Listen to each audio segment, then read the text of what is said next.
말씀을 사무엘하 6장 다시 읽도록 하겠습니다. 다빈아, 내 목소리가 잘 들리니?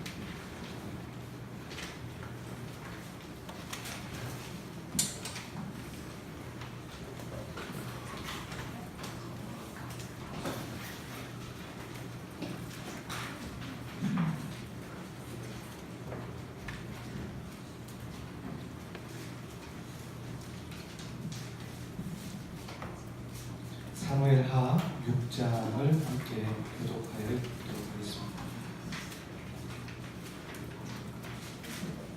성경을 읽고 덮지 않았으면 좋겠습니다.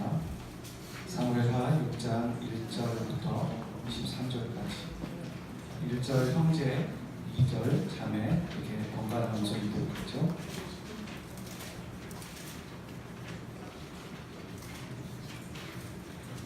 1절부터 읽겠습니다. 시작.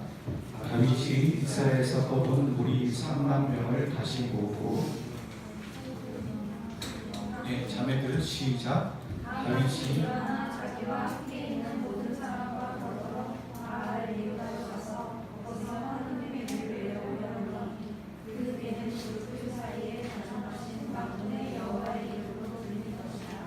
그들이 하나님의 궤를 새 수레에 싣고 산에 있는 아비나답의 집에서 나오는데 아비나답의 아들 무사와 아요가 그 수레를 모니라. 그들이 산에 있는 아비나답의 집에서 하나님의 궤를 싣고 나올 때 아들은 그 앞에서 나고 다윗과 이스라엘 온 족속은 장막으로 만든 여러 가지 악기와 수금과 이바와 소고와 양금과 제물로 여호와 앞에서 연주하더라.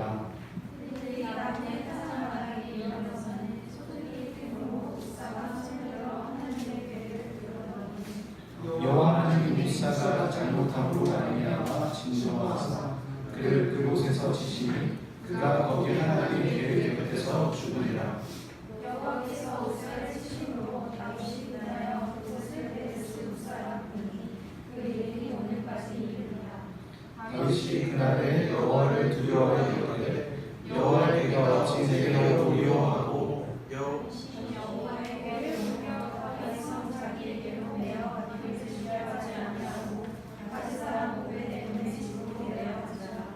여호와의 궤가 가데스 사람 오벳에돔의 집에 석3일날 있었는데 여호와께서 오벳에돔과 그의 온 집에 복을 주시니라.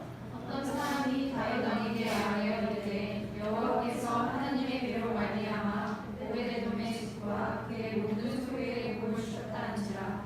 다윗이 가서 하나님의 궤를 기쁨으로 메고 오벳에돔의 집에서 다윗 성으로 올라가시되 여호와의 궤를 맨 사람들이 6걸음을 가며 다윗이 소와 살찐 송아지로 제사를 드리고 다윗이 여호와 앞에서 힐하여 춤을 추는데 그때에 다윗이 배에 옷을 입었더라. 다윗과 온 이스라엘 족속이 즐거이 환호하며 나팔을 불고 여호와의 궤를 외워옵니다. 여호와의 궤가 다윗 성으로 들어올 때 사울의 딸 미갈이 참으로 내려다보다가 왕이 여호와 앞에서 흔들며 춤추는 것을 보고 심히 괴로워 여기니라. 여호와의 궤를 메고 들어가서 다윗이 그것을 외어 진 장막 가운데 그 준비한 자에 그것을 두매 다윗이 번제와 화목제를 여호와 앞에 드리니라. 다윗이 번제와 화목제 드리기를 마치고 만군의 여호와의 이름으로 백성에게 축복하고 모든 백성 곧 이스라엘 무리에게 양면을 막론하고 떡 1개와 고기 1조각과 건포도 떡 1덩이씩을 나누어 주매 모든 백성이 각기 집으로 돌아가니라. 다윗이 자기의 가족에게 축복하러 돌아오매 사울의 딸 미갈이 나와서 다윗을 안으며 이르되 이스라엘 왕이 오늘 어떻게 영화로우신지 한 자가 양식없이 자기의 몸을 드러내는 것처럼 오늘 나의 신복의 계집 중에 남에서 몸을 드러내신다 하니 다윗이 미갈에게 이르되 이는 여호와 앞에서 하는 것이니라. 그가 내 아버지와 그의 온 집을 버리시고 나를 택하사 나를 여호와의 백성 이스라엘의 주권자로 삼으셨으니 내가 여호와께서 이루리라. 내가 이보다 더 낮아져서 스스로 천하게 보일지라도 내가 말한 바 계집 중에 사울의 딸 미갈이 죽는 날까지 그에게 자식이 없으니라. 아멘. 우리가 계속하여서 사무엘 상과 하, 특별히 다윗에 대한 이야기를 계속해 나가고 있습니다. 넘어갈 수 있도록 좀 도와주시겠어요? 네, 그렇죠? 위기에 대해서 지난 시간에 함께 얘기를 했는데 위기에 대해서 한 번 더 얘기를 해보려고 합니다. 지난 시간에 로드뷰에 있는 청소년들의 위기 보셨죠? 2탄, 오늘 2탄입니다. 이게 그때 이해하셨죠? 네, 담배 피고 있는데 로드뷰 차가 도로를 찍다가 우연히 자기 얼굴이 들키는 그런 장면들. 네, 여러분 쌍쌍바 드셔보셨어요? 네, 저걸 아는 사람 좀 나이가 지긋한 사람이죠. 쌍쌍바에 먹을 때 위기. 또 하나는 여기 동그라미 친 사람은 병장이에요. 이 사진의 제목은 병장의 위기예요. 주위에 뭐가 있냐면 다 별들이 있죠. 별들, 대령들. 상당한 위기가 있다. 그런 생각들을 해보게 됩니다. 누구 얘기 나오려고 했는데 여러분 정치인들이 종교의 힘을 빌리고 종교와 결탁하는 모습들 보신 적 있으십니까? 혹은 종교인들이 정치에 참여하고 정치를 하려고 하는 사람들도 있고 꼭 정치에 참여하지 않더라도 종교인의 위치에서 종교계에서 정치를 하려고 하는 그런 사람들도 보게 됩니다. 우리는 그걸 보면서 와 긍정적이다 그렇게 생각하지 않죠. 그 이유가 무엇일까요? 서로가 서로에게 힘을 빌렸을 때 큰 유익이 된다고 생각하기 때문입니다. 예를 들어 종교를 정권의 유지 차원에서 이용하는 것이 필요하고 효과적이라고 생각하기 때문이죠. 이런 모습은 현재에만 있는 건 아니죠. 여러분 잘 알고 있는 어떤 모 장로님이십니다. 누군지 제가 이름을 실명을 거론하지 않기에 이땡땡땡 장로라고 했고 잘 모르시죠? 멀리서 보니까 누구신지. 이분이 서울시장이었을 때 서울을 하나님께 올려드린다고 그런 이야기들을 했죠. 많은 사람들이 그걸 보면서 참 거룩하고 의미 있다라고 생각하는 것이 아니라 왜 저렇게 했을까 그런 생각들을 해보게 됩니다. 만약에 서울을 하나님께 올려드리길 원한다면 그냥 혼자 본인이 기도하며 그런 삶을 살아가시는 게 맞지 그것을 공개적으로 하면서 그것이 무슨 의미가 있을까라는 생각들을 해보게 되는 것이죠. 열왕기 왕들의 평가를 좀 보게 되면요, 열왕기 왕의 평가, 그러니까 물론 열왕기뿐만 아니라 역대기에 대한 왕들의 평가 똑같죠. 여로보암의 죄를 따랐다 이런 얘기들을 하게 됩니다. 하나님 보시기에 여로보암의 죄를 따랐기 때문에 그가 하나님 앞에서 악했다 이런 얘기를 하게 되는 것이죠. 그런 생각이 드는 거죠. 아버지가 여로보암의 죄를 따랐다. 할아버지가 여로보암의 죄를 따라 그걸 역사적으로 알고 있을 거 아니에요. 신하들도 있었고 그랬을 겁니다. 근데 왜 그 아들은 계속 그 죄를 답습했을까? 계속 되물려가고 있잖아요. 왜 바보들이 아닌 이상 왜 자꾸 여로보암의 죄 그 얘기를 계속 하고 있고 그런 죄를 따르고 있을까라는 생각 여러분 혹시 생각해 본 적 없으십니까? 그냥 우리가 그걸 읽으면서 여로보암의 죄를 따랐다. 나쁜 놈.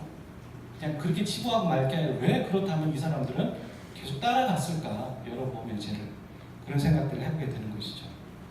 먼저 여로보암의 죄를 한번 좀 간단하게 정리를 해보게 되면 여러분 여로보암은 이 분열왕국 그러니까 솔로몬 때까지는 이스라엘 백성들이 한 통일 왕국이었잖아요. 통일 왕국을 만든 건 결국엔 다윗 왕조였고 그 다음에 그 아들까지는 평화로운 거였지만 솔로몬 왕이 끝난 다음에 그 다음에는 분열됐죠. 이스라엘. 그래서 북이스라엘, 남유다. 그래서 우리가 통틀어서 이스라엘이라고도 하지만 보통 열왕기를 볼 때 이스라엘, 유다 이렇게 얘기할 때는 그 이스라엘이 북이스라엘일 경우도 있습니다. 잘 보셔야 돼요. 이중적인 의미로 사용하거든요. 북이스라엘은 그러니까 남유다는 이 솔로몬의 아들인 르호보암이 왕이 됩니다. 그리고 북이스라엘은 우리가 알고 있는 여로보암이 왕이 되는 거죠. 근데 이 여로보암은 왕이 아니었어요. 어떤 사람에는 공사장의 감독인 능력 있는 관리 정도였던 거죠. 여러분 생각해 보세요. 왕 계열에 있던 사람이 자기가 아버지였는데 왕 후손이 됐으면 그건 정통성이 있지만 내가 왕이 아니었는데 갑자기 왕이 되면 어떡합니까? 본인 안에는 항상 핸디캡이 있는 거예요. 열등감이 있는 거죠. 내가 이 정통성을 유지해야 되는데 이런 마음이 있지 않겠습니까? 더더군다나 이 남유다에는 예루살렘 성전이 있는 거죠. 그러니까 성전에 유월절을 지킬 때 사람들이 어떻게 합니까? 다들 대거 몰려오는 거죠. 그럼 신약 성경에도 보면 유월절을 지키기 위해 많은 사람들이 예루살렘에 모였다 그런 얘기를 하잖아요. 그리고 예루살렘에 모이는 걸 보고선 그 유대인들을 통괄하는, 그러니까 관할하는 이방인 어떤 관리가 그들이 민심이 동요하는 걸 두려워하였다 이런 얘기를 하지 않습니까? 생각해 보세요. 리더가 한두 명 얘기하는 거 모르는데 100명이 와서 자기한테 달라들어 같은 얘기를 하면 두려울 거 아니겠어요. 이런 것들처럼 명절이 되면은 이 북이스라엘에 있던 사람이 이 분열되었다 할지라도 북쪽에 있는 사람들이 다 남쪽으로 내려와서 예루살렘에서 절기를 지킨 겁니다. 이걸 보고 있는 여로보암의 마음이 편했을까요? 본인은 왕계열도 아니고 왕통도 아니고 일반 평민이고 관리였을 뿐이에요. 근데 절기가 되고 다 내려가는 걸 보고서 불안했겠죠, 당연히. 여로보암은 그래서 정치적인 결단을 합니다. 종교를 이용해야겠다. 그래서 종교적으로 유다와 결별을 하는 거죠. 남유다와 결별하면서 야, 명절 되면 예루살렘 내려가지 마. 내가 여기다가 성전 만들어줄게. 그래서 어떻게 합니까? 단과 베델에 성전을 만들어주는 거죠. 여러분, 단과 베델이라고 할 때 단은 이 이스라엘 땅에서 맨 위고 베델은 유다에서 근방 국경 지역이죠. 그러니까 저 끝과 이 끝에 성전을 만들어 놓고 가장 가까운 곳에 절기 지키러 가 이렇게 말하는 겁니다. 그것이 본인에게 정치적으로 좋은 방법이었다고 생각한 거예요. 중요한 것은 단과 베델에 뭘 만들었냐면 금송아지를 만들어놨어요. 여러분, 금송아지 어디서 많이 들어보셨죠? 이스라엘 백성들이 출애굽해서 광야에서 모세가 내려오지 않으니까 금송아지를 만들죠. 다 연관성이 있는 거죠. 금송아지를 만들고 결국에 그게 모든 사람들을 우상에 빠지게 하는 시작이 된 거예요. 그래서 우리가 여로보암의 죄라고 얘기하는 것은 자기도 우상에 빠지지만 다른 사람들까지 우상의 길로 가게 만드는 죄. 그게 바로 여로보암의 죄가 되고 하나님 그것을 악하다라고 말씀하시는 거죠.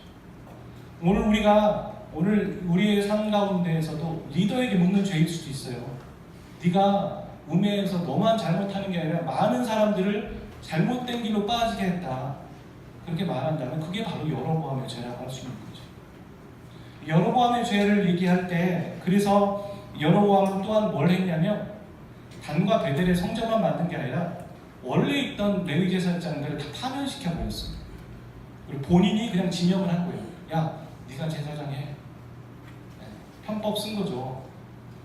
그렇게 하고 또한 예루살렘에서 지키는 절기가 있을 거 아니겠습니까? 그것도 따라 해야 되니까 흉내 내는 겁니다.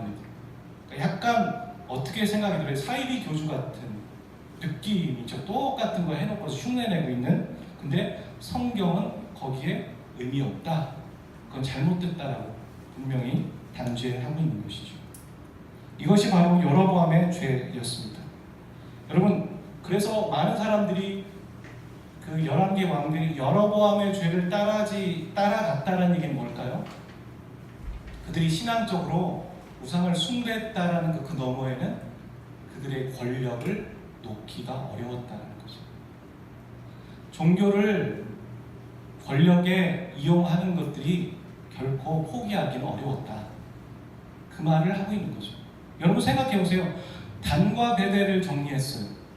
그럼 이스라엘 백성들은 어디로 내려갈까요? 예루살렘으로 내려가는 거예요. 그렇겠죠. 그럼 본인들의 입지가 본인의 기득권의 권력이 흔들리는 거잖아요. 왕이 그게 쉬울까요? 리더가 그렇게 하는 것이 쉬울까요?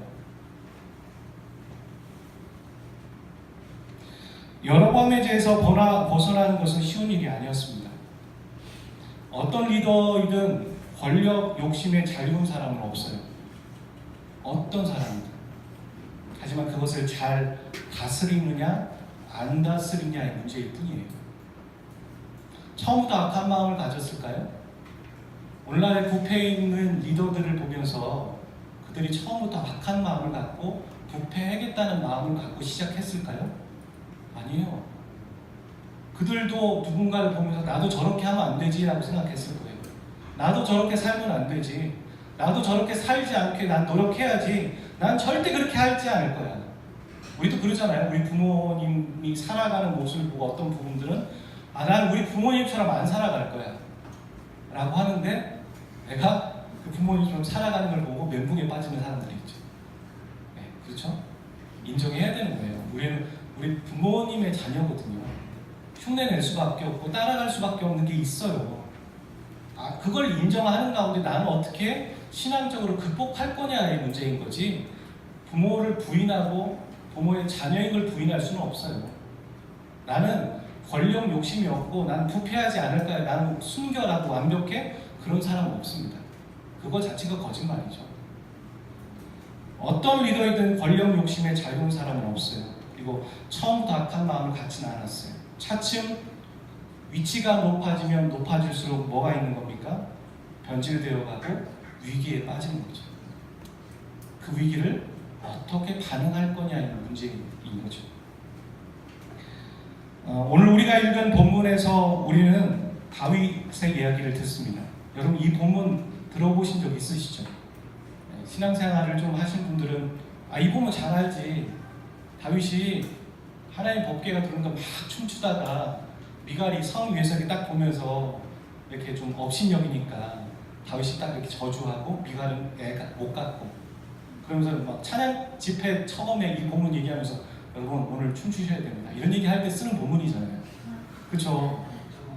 너무 리얼하게 얘기했나요? 그 본문 아닌가요? 앞뒤 짝짜로. 그렇죠? 다윗처럼 춤을 추자 할 때 이 본문 그 단골 메뉴 아니에요? 단골 본문 아니겠습니까? 물론 틀린 말은 아닙니다. 하지만 이런 결과적인 모습전에 다윗의 연약함이 나와요. 다윗의 위기가 나온다. 우리가 지난 시간에 나눈 것처럼 다윗의 위기는 사울의 공격과 핍박이었다고는 했지만 그걸로 끝난 게 아니었어요. 다윗은 이제 왕이 됐어요. 하나님의 섭리를 믿고 때를 기다리다가 왕이 됐습니다. 북이스라엘과 남유다를 통합하는 그런 왕이 되었습니다. 그 왕이 되었는데 그 왕이 되었을 때 가장 먼저 그가 어느 정도 왕으로서의 왕권이 안정화됐을 때 그가 하고자 하는 오랜 수건 사업이 있어요. 마음에 품고 있던 거, 왕 스스로가. 그게 무엇입니까? 오늘 본문에 나온 것처럼 법궤를 예루살렘 성전으로 이동하는 겁니다. 그 이동하는 가운데에서 벌어지는 사건이고, 그리고 거기에 나오는 다윗의 위기인 것이죠. 궁궐이 있는 곳에 왕이 법궤를 데리고 가지고 온다는 건 아주 좋은 아이디어예요. 정치적으로 볼 때요, 정치적으로만 봤을 때 왕의 정통성과 명분을 갖게 해주는 거죠. 법궤가 성전에 있다. 나는 하나님 나를 세우셨다. 그렇게 얘기할 수 있는, 다윗이 그렇다는 게 아니라 얼마든지 좋은 명분이 되는 방법이죠. 다윗은 어땠을까요? 다윗은 하나님을 사랑하고, 법궤가 거기 어디 구석에 있다고? 안 돼! 그러면서 법궤를 가져오는 그 마음에 순수한 열정과 하나님을 사랑하는 마음과 온전한 그 100%만 다윗에게 있어서 법궤를 가져오려고 한 것일까요? 여러분에게 질문해 본 거예요. 아니면 어떤 정치적인 목적도 함께 갖고 있었을까요? 어땠을까요? 우리가 알고 있는 다윗은 참 좋은 사람이니까 결코 그러진 않았을 것 같다는 생각도 해보게 되죠. 한번 저와 여러분 한번 살펴봤으면 좋겠어요. 주보에 있는 그 설교 노트를 따라오시면 될 것 같아요. 다윗이 법궤를 예루살렘으로 가져오려는 이유가 무엇이었습니까? 여러분 재밌는 건데요. 사무엘상 4장과 6장, 4장부터 6장과 사무엘하 5장부터 6장까지는 아예 그냥 판바퀴, 데칼코마니처럼 평행 이론을 그리고 있습니다. 사무엘상 4장 1절에 보면 블레셋의 전투가 나와요. 블레셋 전투. 근데 사무엘 하에도 5장 17절, 20절 블레셋 전투가 나오죠. 목사님 우연한 거죠, 우연한 거. 지금부터 진행해 보겠습니다. 언약궤를 옮기잖아요, 지금 우리가 읽었던 본문에서도. 사무엘상 4장 3절에도 언약궤를 옮기기 시작합니다. 물론 목적은 달랐죠. 블레셋 전투를 했는데 사무엘상 얘기를 해보면 블레셋 전투를 했는데 블레셋 전투에 진 거예요. 첫 패배를. 그러니까 이거 뭐야? 하나님이 왜 이러셨냐? 장로들이 하는 말이에요. 하나님이 왜 우리에게 지게 하셨냐? 왜 이렇게 수치를 당하게 하셨냐? 창피해하면서 야 법궤 가져와라. 법궤 가져오는 겁니다. 그 장면이에요. 자, 그 다음에 보면 그 법궤에 대한 설명이 있죠. 그룹 사이에 계신 만군의 여호와의 언약궤라는 표현. 그 표현이 사무엘상 4장 4절과 사무엘하 6장 2절에 동일하게 나오고 있습니다. 그 다음에 이 법궤를 가져왔는데 그 법궤 가져와서 우리 상식으로 하나님의 임재가 있으니까 무조건 이겨야 될 거 아니에요. 사무엘상에 보면 집니다. 또 집니다. 그리고 심지어는 어떻게까지 하냐면 법궤를 뺏깁니다. 블레셋 사람들에게 법궤가 뺏긴 거예요. 그러니까 엄청 한탄하고 엘리자 사장이 그 소리 듣고 이렇게 옆으로 넘어지다 죽고 이런 사건들이 나오기 시작하죠. 근데 이 블레셋에 빼앗긴 법궤, 블레셋에 가 있는데 법궤가 가만히 있지 않았어요. 다곤 신전에 갔더니만 다곤 신전을 일단 법궤를 같이 모아놨거든요.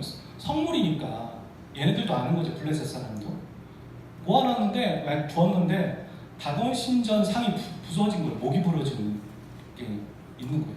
그러니까 법궤가 있는 곳마다 블레셋 지역에는 재앙이 있는 거죠.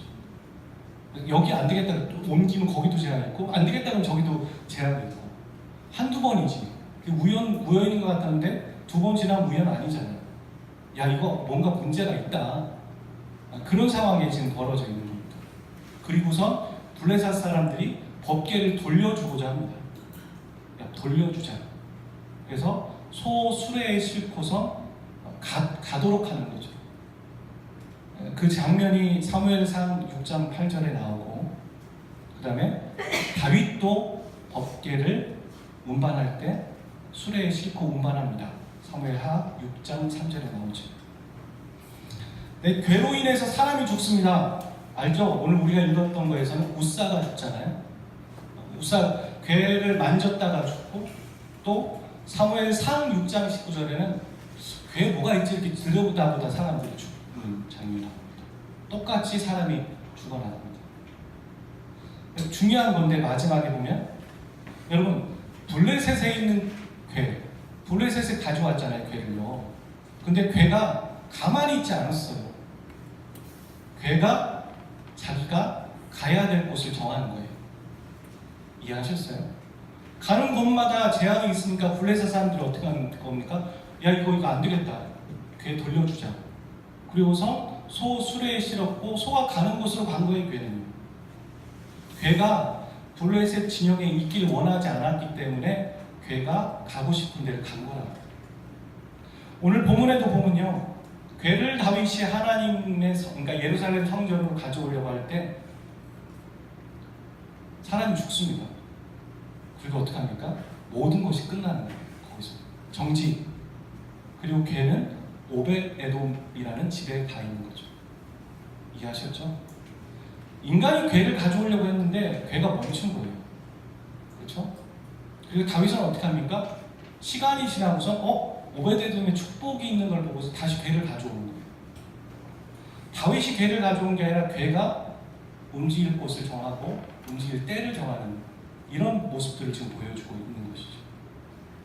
여러분, 이렇게 봤을 때 사무엘상에서 괴에 대한 얘기는 긍정적인가요? 부정적인가요? 장로들이 그 괴를 가져와서 블레셋 전쟁 때 가져오려고 했어요. 그리고 가져왔어요. 괴가 무슨 의미가 있길래 가져왔을까요?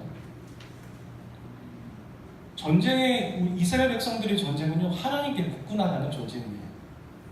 그래서 이스라엘의 전쟁은 항상 이기는 전쟁이에요. 우리가 출애굽기를 보고 여호수아서를 보면 알잖아요. 하나님께 묻고 하나님 이 전쟁 붙이셨어요? 아니 너희들 손에 붙이지 않았다면 안 나가는 거예요. 패배가 없죠. 하나님 이 전쟁 붙이셨어요. 그래 너희들 손에 붙인다. 네 알겠습니다. 나가면 그냥 이기는 거예요. 그러니까 100% 확률이에요. 이스라엘 백성들이 지는 확률은 뭐냐면 하나님께 묻지 않고 갔을 때 지는 거예요. 지금 이스라엘 백성들은 블레셋과 사무엘 상에 보면 묻지 않고 나갔어요. 그리고 진 거예요. 근데 어디서 들은 건 있고 본 건 있죠. 야 괴 가져와라. 장로들이 그러는 거죠. 원망하면 하나님 왜 그러셨냐고. 본인들이 묻지도 않았으면서. 그리고 가져왔는데 또 진 거예요. 왜요? 교회는 의미가 없어요. 교회는 건물이 아니에요. 그쵸? 옛날에 제가 초등학교 다닐 때는요 여기 강대상이라고 해서 올라갈 때 신발 벗고 올라갔어요. 그리고 여자 권사님들은 못 올라갔어요. 요즘도 보면 가끔 뒷걸음질 하시는 분, 왕 앞에서 뒷걸음질 하잖아요. 그렇게 하시는 분이 계세요. 물론 그런 태도로 하나님을 대하는 건 중요하겠지만요 하나님 여기 계시라고 여기 있는 분도 아니고 그 물건이 중요한 게 아니라 하나님인 거예요. 장로들의 마음에는 하나님을 대하는 태도가 없는 가운데서 괴라는 것을 가지고 심지어 그냥 한낱 부적처럼 그렇게 이용하려고 하는 태도가 있었어요. 그리고 그들은 보라는 듯이 그 괴를 뺏기는 거죠. 목사님 그것만으로는 다윗이 정치적인 목적을 갖고 있었다라고 얘기하기 좀 어려운 것 같아요. 예, 그럴 것 같아요. 좀 더 살펴봐요. 이번에 보면 여러분 우사가 법궤가 떨어진 걸 보고 잡다가 죽어버립니다. 우사가 죽은 후에 다윗의 태도를 좀 한번 볼까요? 사무엘하 6장 제가 성경 덮지 말라고 했는데 6장 7절 한번 보죠. 사무엘하 6장 7절 읽어봐요. 시작. 여호와 하나님이 우사의 잘못함을 인하여 진노하시나 저희 그곳에서 치시니 그가 거기 하나님의 계획에서 죽으리라. 누가 쳤어요? 하나님이 치신 거예요. 누가 봐도 그걸 알겠는 거예요. 거기 있는 사람 모두가. 그런 상황 가운데 다윗의 태도를 봐요. 6장 8절. 8절이 바로 아랫절이죠. 시작.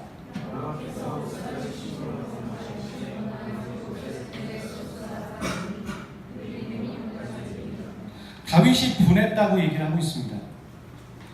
누구한테 분한 걸까요? 어떤 대상에게 분했을까요? 죽은 우사에게요? 아니에요. 하나님한테 분한 거예요. 왜요? 하나님, 제가 법궤 가져온 게 뭐가 큰 문제예요? 하나님의 법궤가 예루살렘 성전에 있는 게 얼마나 의미가 있어요. 근데 그거 우사를 왜 죽이셔서 이 상황을 만드시냐고요. 여러분 가운데 여러분이 사장이라고 생각해 보세요. 근데 콘서트를 열었어요. 여러분이 주최하는 거예요. 빅뱅, 또 누구 있을까요? 트와이스. 요즘 또 누가 있나요? 아이유. 네, 아이유 게스트. 이렇게 왔어요, 사람들. 근데 만 명이 들어왔네요. 행사를 하는데 백댄서가 춤을 추다가 죽은 거예요. 생각해보자고, 예를 들어서. 여러분이 사장이에요. 그걸 기획하는.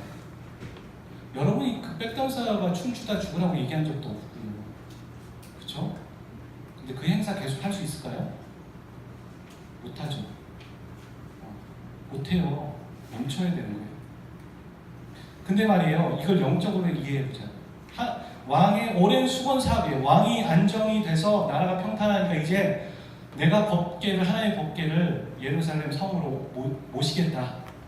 본인만 생각했어요? 신하들에게 다 얘기하고 다 설명했고 온갖 그 악기를 동원해가지고 화려하게 지금 들어오고 있는 거예요. 거의 다 왔어요.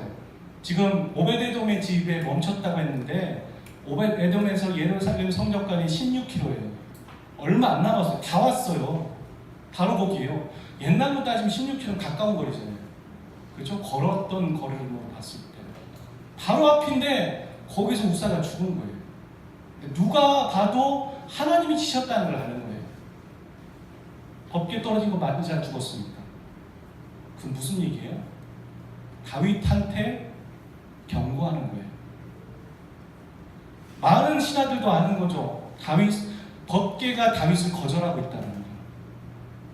법궤는 하나님을 상징하잖아요. 하나님이 다윗을 거절하고 있다는 거예요. 그걸 알고 있는 거죠. 다윗은 화난 거예요. 베렛 우사를 보고 화낸 게 아니라 하나님 왜 그러셨냐고 화냈다고 얘기를 했어요. 그리고 9절에는 뭐라고 얘기하는지 보세요. 다윗의 태도가 또 바뀝니다. 시작. 다윗이 그날에 여호와를 두려워하여 여호와의 괴가 어찌 내게로 미워하고. 예, 화를 냈지만 그 다음엔 두려움이죠. 하나님 앞에 인간이 할 수 있는 건 화냈는데 결국에는 두려워하는 거예요. 아, 왜 그러셨냐고, 법궤가 들어온 게 뭐가 문제냐고 그랬는데 그것은 하나님을 알지 못하겠는 거예요. 알다가도 모르겠는 거죠.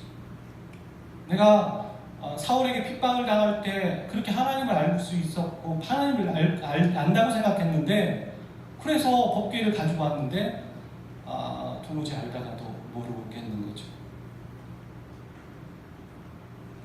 다윗은 이 법궤의 운반 과정을 통해서 그 인생의 위기가 찾아온 겁니다. 왕이 됐는데 그 왕을 세우신 하나님이 다윗을 거절하는 장면인 거죠. 큰 위기예요, 큰 위기. 근데 그 위기에서 하나를 배웁니다. 다윗이 배웠어요. 그게 뭐예요? 아까도 얘기했지만 법궤는 내가 가지고 오고 싶다고 해서 가지고 오는 게 아니구나. 괴를 내 마음대로 할 수 없구나. 법궤는 법궤가 오고 싶을 때 오는 거구나. 법궤가 멈출 때 멈추는 거구나. 그걸 아는 거죠. 이 법궤는 뭐라고 얘기했어요? 하나님을 상징하죠. 하나님이 있고자 하시면 있는 거고요. 하나님이 가고자 하시면 가는 거예요. 하나님이 멈추고자 하시면 멈추는 거예요. 하나님 이리 오세요 하는 게 아니라 하나님이 가시면 내가 따라가는 거고, 하나님 내가 멈추겠다 그러면 우리도 멈추는 거라고요. 다윗은 큰 걸 하나 배우게 되는 거죠. 이미 알고 있었을지 모르겠어요. 하지만 까먹었을 수도 있어요. 왕이 돼서. 왕이 아니었을 때 쫓겨다닐 때는 알았는지 모르겠어요. 하지만 왕이 되어서 마음이 높아졌을 수도 있겠죠. 하지만 큰 거를 배우게 됩니다. 여러분, 사무엘하 7장 4절부터 7절에 보면 그런 얘기가 나오죠. 다윗이 이 사건이 있습니다. 성전 좀 내가 하나님께 성전을 만들게요. 그랬더니 하나님 거절하세요. 그러죠? 그러면서 하는 얘기가, 야, 네가 여기 있으라고 해서 내가 여기 있는 사람이냐? 나는 이스라엘에 출애굽할 때부터 나는 그냥 천막에 있었어. 그래서 움직였어. 그 얘기를 하시죠. 똑같은 맥락에서 지금 얘기를 하는 것이죠. 다윗은 혹독한 대가지불을 하면서 하나님을 배우게 됩니다. 그리고 분명히 자신의 잘못을 되짚고 자숙의 시간을 가졌을 거예요. 그걸 어떻게 할 수 있냐면, 오베데돔의 집에 괴가 있을 때 두려워서 그냥 둔 거잖아요.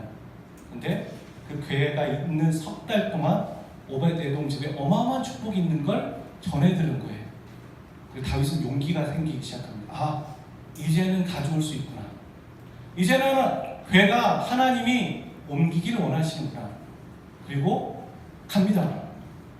근데 다윗은 다시 용기를 내는데 전과는 다른 행동을 보이고 있습니다. 그러니까 우사가 죽기 전과 죽은 이후에 다윗의 태도가 다르다는 거죠. 사무엘하 6장 13절 말씀 한번 읽어주세요. 시작. 여호와의 괴를 맨 사람들이 6걸음을 가매 다윗이 소와 살찐 송아지로 제사를 드리고.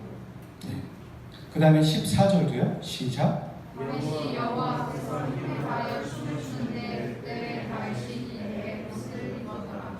여러분, 신명기나 출애굽기나 레위기 율법에 보면 괴는 수레에 옮기는 게 아니라 매는 거라고 나오고 있어요. 제사 레위 지파가 매는 거죠. 근데 그는 처음에 매지 않았어요. 그리고 이 사건이 있은 이후에 여기 분명히 궤를 맸다라는 얘기가 나오고 있죠. 그렇죠? 이 내용이 어디에 나오냐면 역대상 15장 1절 12절 여러분 주보에다 제가 적어드렸는데 한번 읽어봤으면 좋겠어요. 15장 1절부터 12절에 보면 레이즈파에게 궤를 어깨에 메어 올라왔다. 지금 오늘 우리가 읽었던 사무엘하 5장 6장에 대한 병행복문이 역대상 15장이거든요. 똑같은 이야기. 근데 거기 뭐 하나 더 나와요. 15장 13절 시작. 전에는 너희가 맺지 아니하였으므로 우리 하나님 여호와께서 우리를 찢으셨으니 이는 우리가 규례대로 그에게 구하지 아니하였습니다. 예, 다윗이 고백하는 거예요. 내가 전에는 그냥 수레에 왔는데 내가 규례대로 하지 않았다. 그랬더니 하나님 우리를 찢으셨다. 근데 내가 다시 규례대로 하였다라는 얘기를 하고 있는 것이죠. 분명히 다윗의 태도는 바뀌고 있어요. 처음에 법궤를 옮기려고 했던 다윗의 모습은 어찌 보면 왕이에요. 왕으로서 이 나라에 있는 모든 백성들에게 법궤를 가지고 오자. 예루살렘 성전에 법궤가 있는 게 맞다라는 태도였죠. 하지만 우사가 죽고 그가 깨달은 다음에 3개월이 지났어요. 그리고 다시 법궤를 가지고 오는 다윗의 태도는 사뭇 달라요. 그가 에봇을 입었다고 했어요. 제사장의 옷을 입은 거예요. 여러분 제사장의 옷은 오늘 요즘처럼 반바지가 아니에요. 길어요. 여러분 왕들 보면 반바지 안 입잖아요. 긴 바지 입죠. 긴 바지가 아니라 길게 늘어뜨린 걸 입잖아요. 그렇죠? 몸을 다 가리고. 근데 미갈이요. 그 다윗의 아내였던 미갈이 성 위에서 이렇게 보면서 다윗이 춤추는 걸 봤잖아요. 근데 하체가 드러났단 말이에요. 살이 드러났단 말이에요. 그럼 다윗이 어떤 춤을 췄을까요? 백스핀 정도 했겠죠. 이거 하던 것 같아요. 그러지 않는 이상 그 긴 천이 드러나서 자기의 몸을 보이게 할 정도는 안 되는 거죠. 한마디로 오두방정을 한 겁니다. 그러니까 미갈이 그러는 거예요. 왕이 채통이 없으세요. 얘기하니까 뭐라고 합니까? 나도 인정한다. 그래 맞아, 나 채통 없이 했어. 근데 그것은 하나님 앞에서 한 거야 라고 말하는 거죠. 여러분 처음부터 다윗의 법궤를 옮기고자 하는 마음은 순수하지 않았습니다. 그도 한나라의 왕이었어요. 그에게도 정통성이 필요해요. 왠지 아세요? 그는 사울을 따랐던 사람들과도 함께 지내야 했거든요. 또 다른 사람들, 주변에 있는 여러 사람들과도 함께 있어야 되고 그의 정통성을 지키기 원했거든요. 그의 노력이 필요했죠. 그래서 그는 법궤를 가지고 오므로 자신의 정통성을 유지하기 원했던 거예요. 하지만 놓치고 있었던 거예요. 법궤는 자기가 가지고 온다고 해서 갖고 오는 게 아니라는 거예요. 하나님은 우리가 이용한다고 해서 이용당하시는 분이 아니세요. 하나님은 하나님으로서 계시는 겁니다. 그리고 우리는 그분을 따라가는 자인 거죠. 다윗은 여기서 다시 한번 이스라엘의 왕이 어떤 존재여야 되고 어떤 위치여야 되는지를 배웠습니다. 그럼 다윗의 위기는 무엇이에요? 죄인된 인간 누구에게나 오는 위기예요. 다윗이기 때문에 오는 게 아니라 여기에 앉아있고 여기 서 있는 우리 모두에게 오는 위기라는 거죠. 자기의 욕심을 위해서 하나님을 이용할 수 있는 위기, 하나님을 쓸 수 있는 위기. 그렇죠? 하지만 그것이 우리에겐 큰 중요한 대가지불을 해야 되는 위기가 올 수도 있는 거예요. 다윗의 위기는 무엇이에요? 하나님을 바르게 알지 못해서 오는 위기인 거죠. 법궤를 가져올 수 있는 줄 알았어요. 자기의 마음이 높아져서 그랬는지 모르겠어요. 하지만 하나님을 바르게 알지 못하는 위기였던 거예요. 오늘 제목이 뭐예요? 인생의 위기에 하나님은 무엇을 하고 계신가? 다윗이 이런 위기를 벌여요. 인간은 어찌 보면 매번 자기 스스로 위기를 만드는 존재일지 몰라요. 인간은 죄인이기 때문이에요. 우리가 가만히 있고 평탄한 것 같지만 우리 안에 요동치는 거 참 많잖아요. 갈등 느끼는 거 많잖아요. 우리가 욕심으로 하고 갈등 느끼는 걸 사람들에게 보여주지 않아서 그렇지. 백조가 그렇잖아요. 물 위에 있을 때 멋있고 우아하지만 바닥에서 엄청 휘졌잖아요. 그 마음이 우리 마음 아니에요? 하루에도 여러 번 바뀌는 마음. 하나님만 알고 계시는 마음. 그 위기에 우리는 뭘 할 수 있을까요? 할 수 있는 거 없어요. 가만히 있는 게 도와주는 거예요. 뭔가를 바꾸려고 하다가 내가 위기를 만들었네? 그리고 또 인간의 방법을 쓰다 더 위기를 만드는 거죠. 그러지 않나요? 저만 그런가요? 여러분도 그럴 것 같아요. 다윗의 위기에 하나님은 무엇을 하고 계셨을까요? 3번 질문이에요. 다윗에게 기회를 주고 계세요. 하나님을 배울 수 있는 기회. 사울은 안 그랬어요. 사울도 똑같이 하나님을 배울 수 있는 기회가 있었지만 얘기했죠, 지난 시간에. 사울은 멈추지 않았다. 계속 자신에게 하나님이 함께 계시지 않는 걸 알면서도 계속 달려갔어요. 하지만 다윗은 멈췄어요. 그걸 알 수 있는 건 우사가 죽기 전과 죽은 이후에 다윗의 태도가 달랐다는 걸 보면 알 수 있는 것이죠. 다윗의 위기에 하나님은 뭘 하고 계셨을까요? 다윗은 그렇게 멈추고 배운 다음에 하나님의 가르침을 배우고서 하나님 앞에서 사는 사람이 되고 있어요. 그래서 그가 하나님 앞에 사는 사람으로서 그가 하는 모든 동기가 하나님이 기뻐하시는 거였어요. 하나님, 제가 예루살렘 궁전에 있는데 하나님은 거기 천막에 계시네요. 법궤를 가지고 오고선 얘기하는 거예요. 저도 하나님을 위해 성전을 만들고 싶어요. 그래서 하나님이 꺼져. 그러지 않으셨어요. 뭐라고 하셨어요? 하나님 그걸 기뻐하신 거예요. 기특하게 여기셨어요. 그리고 사무엘하 7장이 나오는 거죠. 여러분, 사무엘하 7장은 많은 학자들도 연구하는 7장이에요. 아브라함의 언약과 비등되는 다윗의 언약이거든요. 여러분, 이 다윗의 언약을 통해서 다윗에게 약속하신 이 축복이 뭔지 아세요? 야, 네 아들 또 너희 대대 후손이 왕조가 유지될 거야. 그리고 너희 자손이 나에게 아버지라고 부를 거고 난 너희들을 자녀라고 부를 거야. 어마어마한 축복이에요. 그걸 다윗에게 허락하고 계세요. 여러분, 열왕기하 묵상하죠? 열왕기하 묵상하다 보면 왕들을 심판하려고 하는 상황이 있는데 하나님 뭐라고 하세요? 내가 다윗과 맺은 언약이 있기 때문에 너희들을 심판하지 않겠다는 얘기를 해요. 그 축복의 시작이 되는 대상이 바로 다윗이었어요. 다윗은 위기만 만들어요. 우리 인생도 그래요. 우리는 위기만 만들어요. 위기를 만들고 죄를 짓고 그 죄를 해결할 수 없는 게 우리의 모습이에요. 하나님은 뭘 하고 계십니까? 우리가 원망하지만 하나님은 바로 위기 바로 옆에서 우리의 목자가 되어주신 분이세요. 다윗이 그런 얘기를 하죠. 시편 23편을 얘기해요. 여호와는 나의 목자십니다. 내가 부족함이 없어요. 그가 나를 푸른 초장에 누이시고 쉴만한 물가로 인도하세요. 내 영혼을 소생시키시고 자기의 이름을 위하여 의의 길로 인도하세요. 내가 사망의 음침한 골짜기를 다닐지라도 해를 두려워하지 않을 것은 주께서 나와 함께 하시기 때문이에요. 그리고 뭐라고 합니까?